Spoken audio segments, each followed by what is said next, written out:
Magandang umaga po sa inyo lahat, mga minamahal ng Panginoon. May baon ba kayong face mask? Dati-dati pag umalis kami ni Mrs., niisip ko kung anong priority dalhin. Anong priority niyong dinadala pag umaalis? Siguro cellphone, di ba? Cellphone. Ngayon nadagdagan. Face mask. Di ba? Face mask. Lalo sa mga medyo tumatanda na tulad ko. Lately kasi mayroon tayong mga napakaraming pangyayari na nakaka-stress. Pumutok ang taal. Tapos ayan pa, nadagdagan pa ng NCOV na ngayon ay ang pangalan na niya ay COVID. At sabi nila, wala pa raw gamot yan. Ang vaccine daw, 18 months pa. Talagang medyo lethal, lethal. Pero itong sermon ngayon, about something na mas lethal kaysa sa NCOV. At ito yung sermon ng February 16 ng RCL. Kaya kung sumusubaybay kayo sa RCL ng GCI, ito na po yun. Roughly alam nyo na. Pinangalan ko yan na tinitilan ko ng The Silent Killer. Matthew 5:21 to 37. Yung part ito ng Sermon on the Mount ni Jesus. Na he was teaching about murder, adultery, divorce, and bearing false witness. Pero tatlo lang ang discuss natin, pag-aralan natin, murder, adultery, bearing false witness lang po. What is this? It's odorless, invisible, non-irritating to the throat. You don't notice it's there while doing damage inside of you. That's why it's often called the silent killer. Ang sintomas nito, pag dumating ay they look like other things, no? Napagkakamalan mong flu, napagkakamalan mong nafa-fatigue ka lang, no? Muscle pain or something. Kaya lang, napakadelikado nito sapagkat kung mataas ang level and nalanghap mo ito, the exposure can be fatal. What is this? Carbon monoxide. Ang carbon monoxide, iyan ay product ng incomplete combustion of carbon which produces CO, carbon monoxide. Ang complete combustion kasi, ang product niyan ay CO2, di ba? Sa mga estudyante. 2 oxygen, 1 carbon. At ang alam natin, ang CO2 ay hindi lethal yan. Dahil iyan ang ini-inhale ng mga trees, mga halaman, at nag-give off naman sila ng oxygen na siya nating hinihinga. Kaso, pag incomplete combustion, napuproduce yung CO. Kaya nakakabalita tayo yung may namatay dito sa parking lot na ito, na natulog sa kotse, at nalalanghap niya yung carbon monoxide na nasisirculate. Kaya very, very deadly po itong CO. Bakit kaya deadly siya? Yan. Yung red blood cell natin, nasa surface niya ang hemoglobin at siya ang nag-carry ng oxygen, nagsisirculate yan sa lahat ng organ natin. At kinukuha naman niya ang carbon dioxide.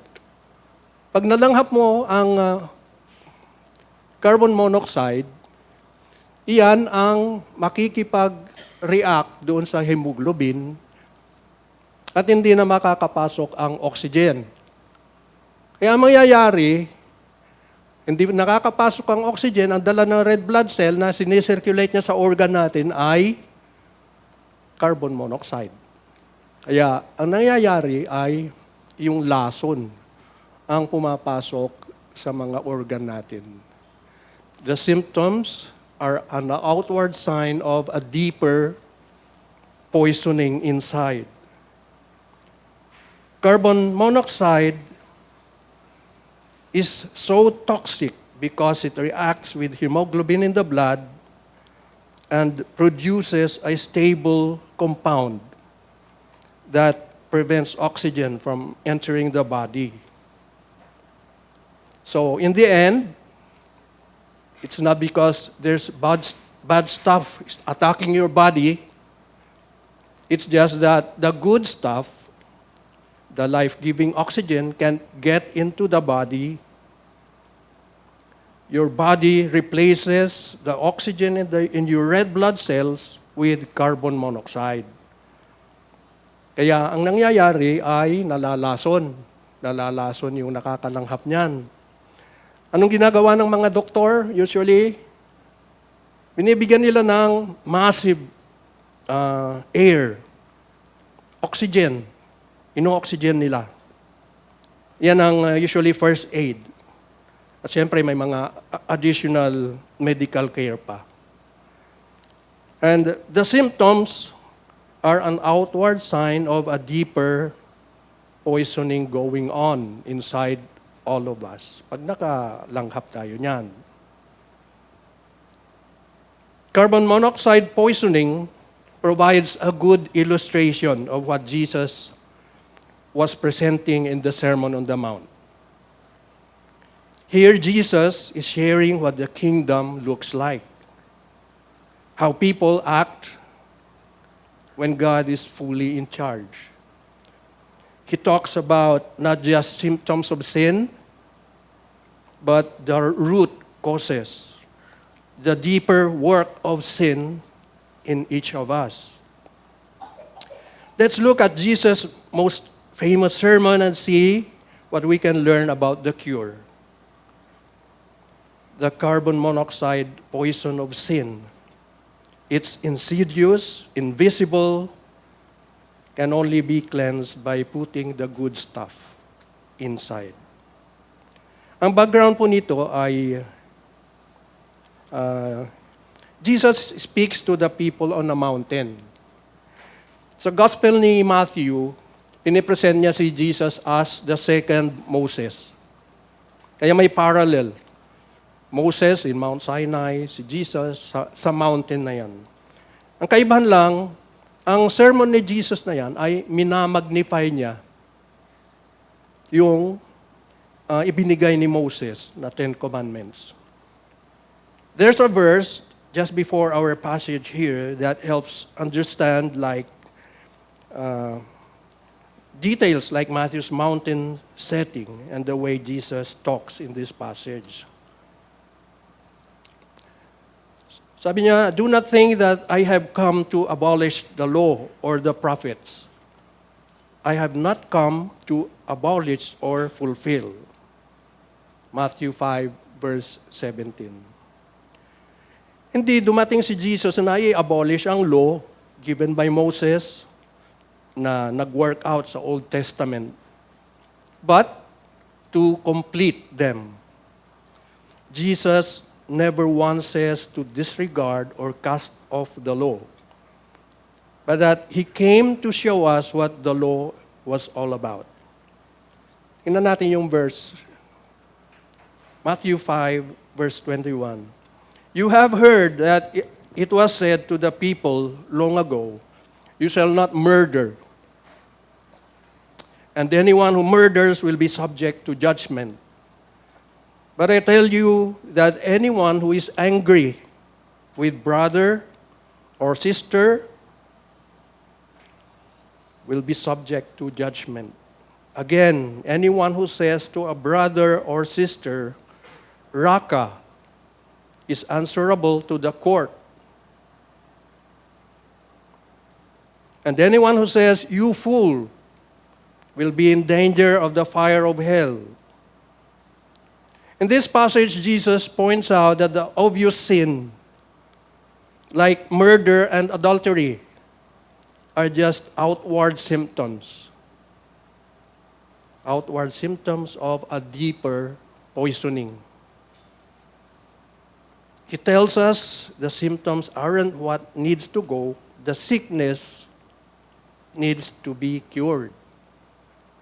And so Jesus talks here not just about the symptoms that the laws address, but about the poisoning below the surface, the infection that's been there for a long time. Pero simplified version, yan, ito. You have heard that our ancestors were told, you must not murder. If you commit murder, you are subject to judgment. But I say, if you are even angry with someone, you are subject to judgment.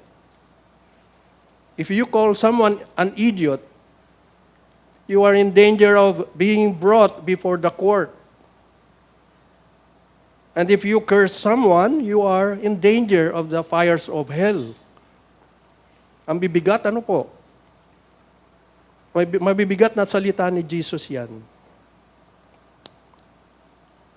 All of us might think, I've never killed anyone. Hindi naman ako pumapatay eh. Wala namang akong pinapatay.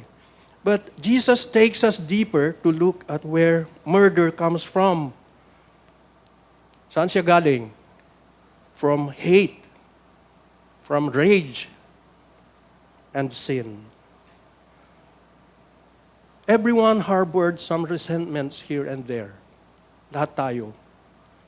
Walang exception yan. Sabi yan ng Bible, you can't make it very far through life without being at least tempted to hate someone. Jesus is talking about the carbon monoxide here, the stealthy or silent poison of hate that ruins us inside. Pero isang story, noong June 17, 2015, sa Charleston, South Carolina, si Dylan Roof, 21 years old, pumasok sa isang church, Emmanuel African Methodist Episcopal Church, during a Bible study. This was among African-American church-goers. Umupo siya sandali, mga 30 minutes, something, nag-observe. At nung nag-sermon na si pastor, tumayo, nilabas ang kanyang .45 handgun, binaril si pastor. Itinuloy-tuloy ang pagbabaril habang nagkaroon na ng commotion. And in the process, he killed 9 people. And the act was brutal, senseless, and took just a few minutes. Biglang pangyayari. In the investigation that followed, police found pages and pages of racist records doon sa website ni Dylan. Nakakita sila ng picture niya with Nazi flag. Meron pang isa na sinusunog niya yung American flag. Dylan didn't just decide to kill people one day. It started with hate. It started with rage. The poisoning started in a subtle, insidious way. Eventually, the oxygen went out of him and committed the crime. And investigation revealed that Roof planned the killing for 6 months. This is according to his roommate. Pero wisdom, dito sa sinasabi rito, sow a thought and you reap an action. Sow an act and you reap a habit. Sow a habit and you reap a character. sow a character, and you reap a destiny. Balik tayo sa verse. Sabi niya, if you say, you fool, you will be liable of the fire of hell. And this is translated directly as, you nothing, you empty. This is thinking we are so wise that, and all-seeing, that we can call someone nothing. It is saying that a person whom God created and dearly loves amounts to nothing. And Jesus says, it's great that you've never murdered. Hindi ka naman nakakapatay. Congratulations, sabi ni Jesus. However, hating and hurting others leads us to that slow death. Slow, torturous murder of sin. We put ourselves over others and write them off as nothing. And that's poisoning. That's where poisoning starts. Now, is all anger sin? Tingnan natin ang mga verses. Sabi sa Ephesians 4, verse 26, in your anger, do not sin. Kaya pwede pala tayong hindi magkasala kahit nagagalit tayo. Do not let the sun go down while you are still angry. Sabi niya, kung galit ka, huwag mo nang patatagalin yan. Kaya sabi talagang, there is an anger without sin. Naging si Jesus. Jesus was angry when he turned over the money changers' tables. Matthew 21, 12 to 13. Jesus was filled with the zeal for God's house. And the money changers were dishonoring God and harming the spiritual worship of the people. Love for God, love for his neighbor, moved Jesus. And that's righteous anger. He was also angry with the Pharisees for their hard hearts. Mark 3, 1 to 5. Ito yung one time pumasok si Jesus sa synagogue at doon nakakita siya ng man with the shriveled hand. Shriveled hand. Siguro ito mayroon siyang leprosy or something. At doon, nandun ang mga Pharisees at inoobserbahan siya kasi hihintay sila ng pagkakataon na ma-accuse siya. It was Sabbath. Hintayin nila kung anong gagawin ni Jesus. Maya-maya, lumapit si Jesus doon sa mayroong shriveled hand. Sabi niya, stand up in front of everyone. Pinatayo niya. Then Jesus asked them, the audience, which is lawful on the Sabbath? To do good or to do evil? To save life or to kill? At natahimik silang lahat. At sa number 5, sabi, verse 5, he looked around at them in anger. Nagalit si Jesus. And he was deeply distressed. Bakit? Because of their stubborn hearts. Sabi niya dun sa tao, stretch out your hand. Ni-stretch nung tao yung hand niya. And he was completely healed. He was completely restored. At isa yan sa naging dahilan kung bakit gusto na siyang patayin ng mga Pharisees. Dahil, bakit? Dahil nag-break siya ng Sabbath. Nag-break siya ng Sabbath, nag-heal siya sa Sabbath. Nagalit sila. There is such a thing as righteous anger. Righteous anger flows from love for God and love for our neighbor. Pero ang isang case, halimbawa, may parents, God-fearing na parents. Nagalit sila doon sa anak nila. Bakit sila nagalit? Dahil dinidisobey sila.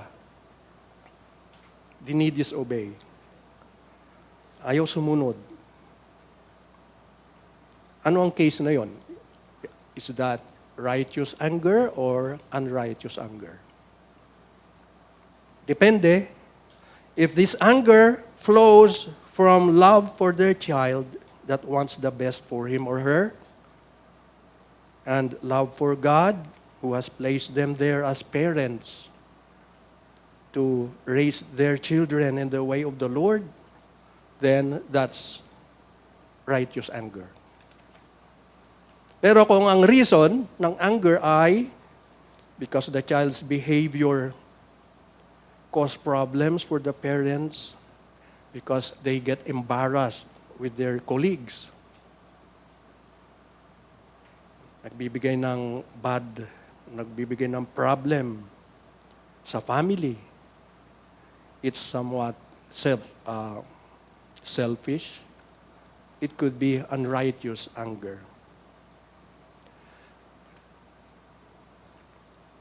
We need to be careful with our anger because anger at people can cause us to sin.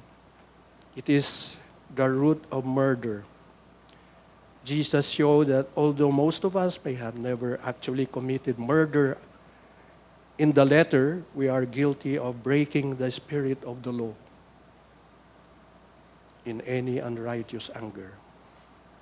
Ayun ang mga nagsasabing, I've been wronged. Nagarabyado nila ako sinaktan nila ako. Tingnan yung ginawa nila sa akin. Kaya may karapatan ako na magalit. That's not righteous anger. Why? That's the very kind of anger Jesus says brings us the fires of hell. It doesn't come from the love of God or love for others, but from love of self. It's the anger that wants to lash out with disrespect or name-calling or even worse. Rather than showing love and kindness, it wants to treat the other person as an enemy. How do we tell the difference between righteous and unrighteous anger? By what comes out of our mouths. Usually, ganyan naman yan Nagalit ka, may impulse ka na magsalita. By what comes out of our mouths. Words of hate for others that murder the reputation of others are not godly. Hate words are excuses for treating people with prejudice. And Jesus condemned this way of dealing with fellow human beings. Jesus is saying, those who use such words are in danger of hell. We are called to live the opposite of this kind of verbal abuse by valuing human life. What does Jesus teach us to do? He teaches us to operate in a totally opposite way. Sabi uli doon sa verse, if you are offering, sabi pala sa Matthew 5:23, therefore, if you are offering your gift at the altar, and there remember that your brother or sister has something against you, leave your gift there in front of the altar. First go and be reconciled to them, then come and offer your gift. Settle matters quickly with your adversary who is taking you to court. Do it while you are still together in the way. Huwag mo nang postpone. Your adversary may hand you over to the judge, and the judge may hand you over to the officer, and you may be thrown into prison. Jesus says, if your faith isn't reflected in your relationship with others, I'm not interested. Kahit gaano ka religyoso, pero hindi naman nakikita sa relationship mo, wala kay Jesus yon. If your vertical relationship with God doesn't show in your horizontal relationship with others, neither direction is working. Walang kwenta yon, sabi niya. Sabi, first reconcile with your enemy, if possible. And when it is not possible, you should at least find some kind of agreement quickly, lest the whole matter go to an unjust court and you lose everything. The opposite, may opposite pala ang murder. Ano ang opposite ng murder pala? The opposite of murder is reconcile pala, or settle, para hindi mo na siya ma-murder. And when you do this, you are fulfilling the two things that Jesus said, sum up the law and the prophets. Love the Lord your God and love your neighbor. And Jesus continues, you have heard that it was said, you shall not commit adultery, but I tell you that anyone who looks at a woman lustfully has already committed adultery with her in his heart. If your right eye causes you to stumble, gouge it out and throw it away. It is better for you to lose one part of your body than for your whole body to be thrown into hell. And if your right hand causes you to stumble, cut it off and throw it away. It is better for you to lose one part of your body than for your whole body to go into hell. Here Jesus is addressing another obvious symptoms of sin, which is adultery. And this is a life record that's been around since marriage has been around. Kaya ito ang favorite na theme ng mga movies at saka mga teleserye. Yan. Again, the temptation here is to say to ourselves, faithful ako sa wife ko, 20 years, 30 years, 40 years. But Jesus goes deeper to show the root cause behind the symptom of adultery. Sabi niya, the lustful thoughts of the mind and heart. What did Jesus teach about adultery? Thou shalt not commit adultery. The problem with the letter of any law is that it has loopholes. As long as the specific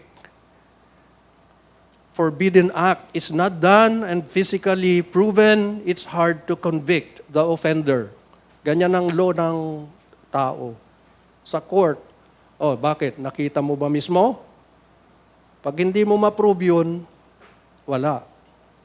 At sa Israel that time, adultery was only a problem with the husband of the woman involved. Kung single yung babae, walang problema.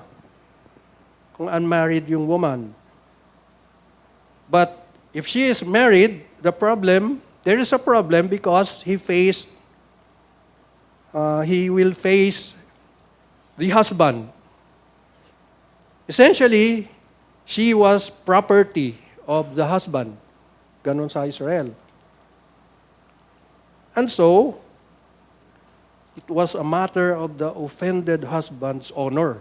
Dishonor mo yung husband noong babae.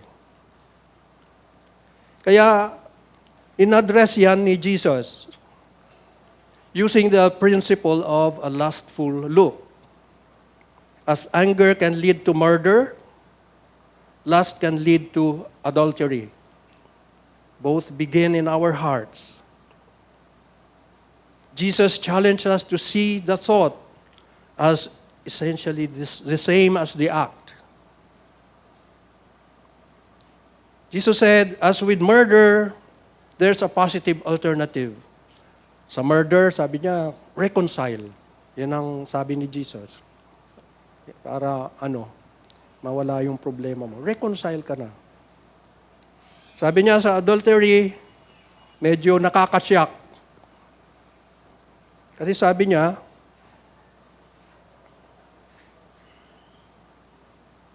kasi everyone knows na, saan na ba yun? About gouging the eye and cutting the hand. But here, we know that self-harm is sin. Jesus uses hyperbole. Ine-exaggerate niya to make a point. It's like saying we must take drastic steps to avoid adultery. Jesus says, it would be better to lose your right eye if it gets you into trouble. Sa society noon ng Israel, it was dishonoring to have lost your right eye. Kasi kung naggera, kung sino yung natalo, yung mga sundalo noon ay bubulagin yung right eye. It was used as punishment to dishonor a defeated enemy.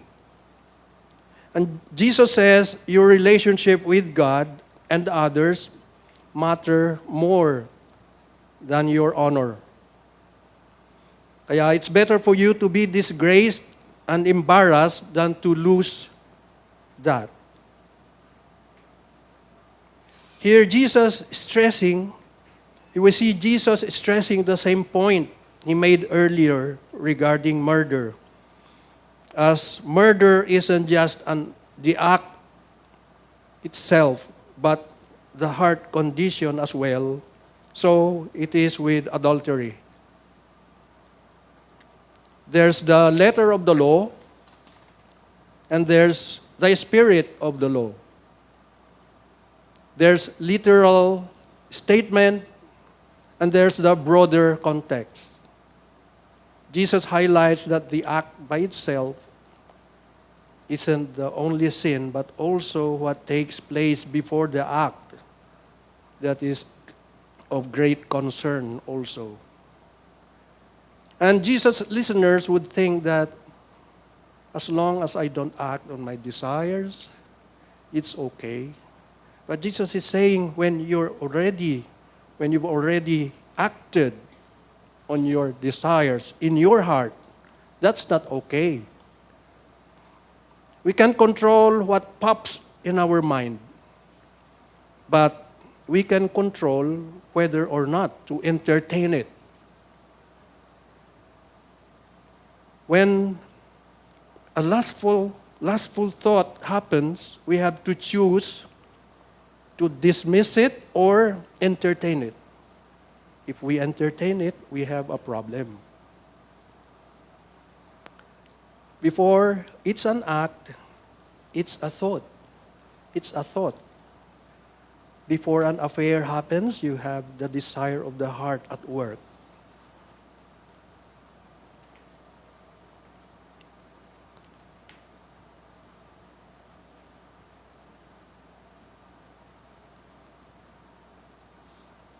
The desire is fed, and if it's not controlled, it develops into action. Remember yung nangyari kay Dylan Roof. Jesus addresses our state of mind and our intentions. Sometimes the act is not committed because the opportunity isn't there. And so one would think it's okay because of it. But Jesus would say, if you had the chance, you would do it. The desire of your heart is to commit the act, but there's just something circumstantial preventing you from doing so. This is one of several places where Jesus speaks in very strong language about cutting off certain parts of the body. But if we think what 1 Corinthians 6:19 says.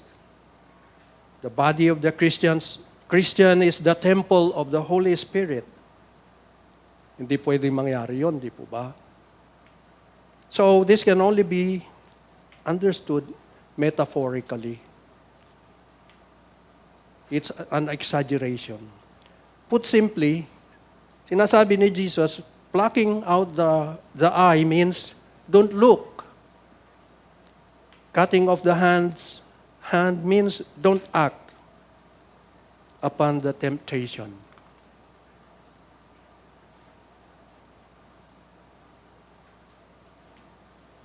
Yung huling point natin, Matthew 5:33 to 37, bearing false witness. Matthew 5, verse 33, again, you have heard that it was said to the people long ago, do not break your oath, but fulfill to the Lord the vows you have made. But I tell you, do not swear an oath at all, either by heaven, for it is God's throne, or by the earth, for it is his footstool, or by Jerusalem, for it is the city of the great king. And do not swear by your head, for you cannot make even one hair white or black. All you need to say is simply yes or no. Anything beyond this comes from the evil one. Medyo mahirap intindihin yung ibang verse. Pero, sabi, the Old Testament forbade bearing false witness, including making an oath and not fulfilling. Yung hindi ka sincere sa sinasabi mo. Jesus encouraged not to swear fake oaths. Yun ang ayaw niya. But to just say yes or no. Kasi swearing by external things is artificial and does not guarantee fulfillment of an obligation. Bakit kaya yung iba nag-i-invoke sila ng heaven or earth para maging kapanipaniwala? Heaven, because invoking heaven or earth is a form of leverage which supposedly makes a person more believable. Di po ba? And can give the impression of truthfulness and honesty. Pag in-invoke mo ang heaven, yung iba sabi, oh, God, yan, witness ang God. And this is false display of honesty, which can make liars into truth tellers, and covenant breakers into contract keepers. And we Christians do not need to engage in such self-deceptive swearing. We simply need to be truthful as best as we can. Our pledges, covenants, vows, or oaths in court, Christian, tingnan natin ang mga verses.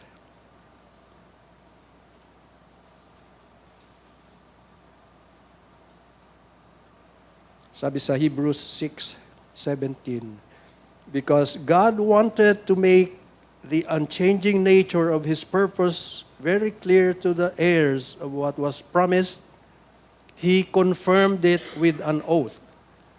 Yan, kaya gumawa rin ng oath ang God. Another one is, ito yung ini-interrogate ni High Priest si Jesus. Matthew 26:63 to 64. The high priest said to him, I charge you under oath by the living God. Tell us if you are the Messiah, the Son of God. And Jesus replied, you have said so. Hindi niya kinorek yung high priest. Hindi niya sinabing, ay, bawal yang mag-take ng oath. Ayoko magsalita dyan. Sinabi niya, sinabi mo ang totoo. Paul called upon God as his witness Ito si Paul, witness niya ang God. Oh, that he was telling the truth. 2 Corinthians 1:23, and not a lie. Hindi siya nagsisinungaling, sabi sa Galatians 1:20.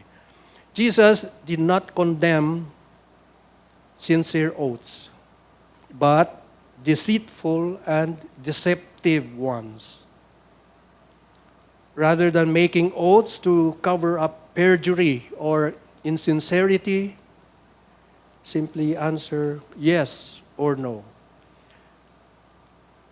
Jesus takes us to the second commandment, the misuse of God's name.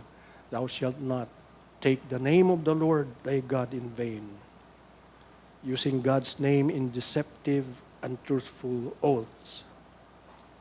Speak and live in such a way that people know that when you say yes, you mean it. You are committed to your yes. And when you say no, that too is the honest truth. Reflect the light of Jesus in your conversations.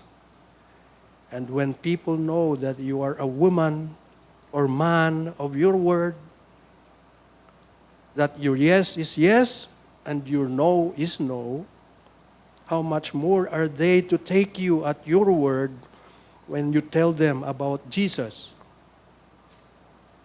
about your God and Savior. As a conclusion, i-summarize na lang natin yung whole sermon. The Sermon on the Mount should teach us we all have failed. Walang exception, except Jesus. Lahat tayo nagkasala. All of us have been trapped in a battle with sinful nature and cannot save ourselves. Jesus is reminding us of this, not to discourage us, but to point us to Himself as the answer. Jesus showed if we claim not to have murdered, but were angry or insulted someone, we failed. If we claim to be faithful spouses, but have lusted at any time, we failed. If we claim to tell the truth, but have ever broken a promise, we failed. Most of us haven't murdered anyone or committed adultery. But all of us have disliked or insulted someone or had lustful thoughts. If you say you never have, then that's lying, and that's no good either. Jesus exposes the silent killer, the odorless, colorless poison of sin that gets in our system long before the obvious symptoms appear. Like the carbon monoxide that crowds your blood cells and chokes you, the only solution is life-giving oxygen. The only solution is to bring something good in, to breathe in the Spirit of God. To get the poison out, bring the good stuff in. Jesus breathes His life into us. Jesus breathes His life into us. He breathes His Spirit into us and continues to do so through the church community, through His Word, and serving in His kingdom. Breathe deeply today of God's grace and love for you. Breathe deeply of the truths of Scripture and the encouragement of your community. Kailangan natin yan. The poison of sin is always waiting. Nandyan lagi yan. Parang roaring lion na nag-wait lang. can enter and choke us. But the divine renewal of God is more powerful than we can imagine. To God be the glory.